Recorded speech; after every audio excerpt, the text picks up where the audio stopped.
Ce matin, nous sommes dans un cadre assez particulier, qui est une université scientifique, où donc beaucoup d'étudiants de l'AES sont présents pour avoir la connaissance, le savoir.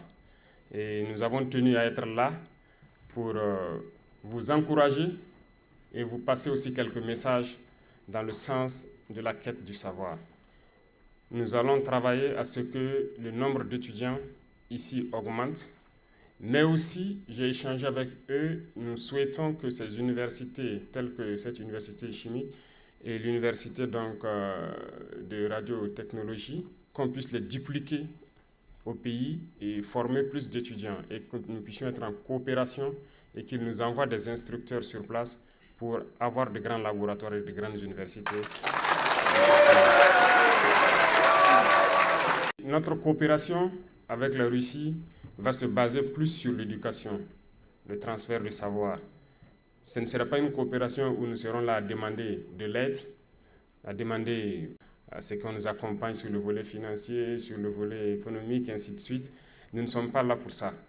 Nous sommes là pour coopérer plus sur le domaine du savoir. Et le savoir, c'est beaucoup plus scientifique.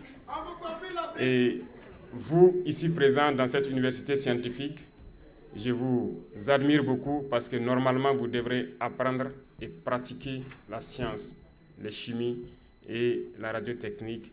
C'est ce dont nous avons besoin aujourd'hui pour nous développer. Je vous prendrai quelques exemples au cours de mon speech pour vous étayer le fond de ma pensée. Ici, nous sommes à l'université de Mendeleïev. Tout le monde a étudié Mendeleïev pour ceux qui ont fait des séries scientifiques. Et je vais vous donner une petite anecdote. Au cours de mon cursus scolaire, il y a des gens qui n'aiment pas certaines choses et qui n'arrivent pas à apprendre certaines choses. Donc lorsqu'ils n'arrivent pas à le faire, on les surnommait du nom peut-être du savant qui a inventé la chose. Par exemple, nous avons eu des gens qu'on appelait Pavlov, on a eu des gens qu'on appelait Mendeleïev également. Celui qu'on appelait Mendeleïev, par exemple, il s'est posé la question une fois que pourquoi Mendeleïev a créé ce tableau-là. C'est pour nous créer des problèmes. Vous comprenez?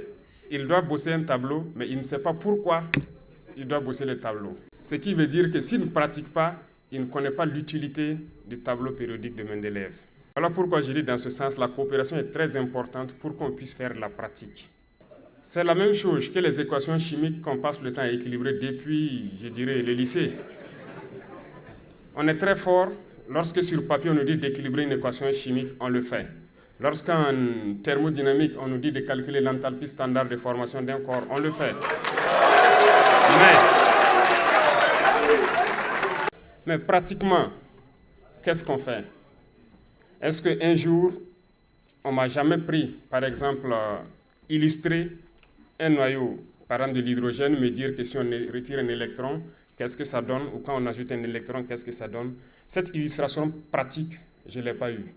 L'acide chlorhydrique, depuis le lycée, on nous fait faire des réactions chimiques sur le papier avec.